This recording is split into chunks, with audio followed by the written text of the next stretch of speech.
Iti pasukin Ilocos Norte apo nagturong ni Congressman Sandro Marcos. Iti dalaing kalmana po gapo pelang kaditi panagtutudo nang ipaayo iti nagito mga ayuda, suporta kadigiti taga-amyanan.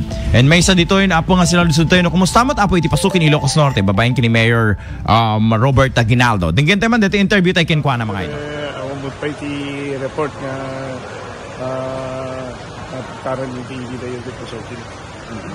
Yung aduna dito yung ayuda nga maimpa niya ako congressman ako mayor.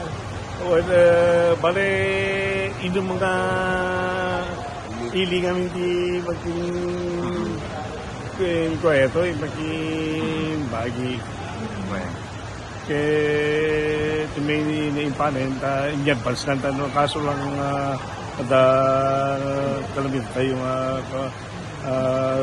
umayikit ada i-check dito o matek para.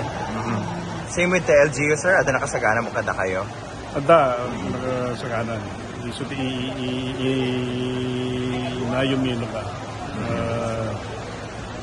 Itet ka dito tao.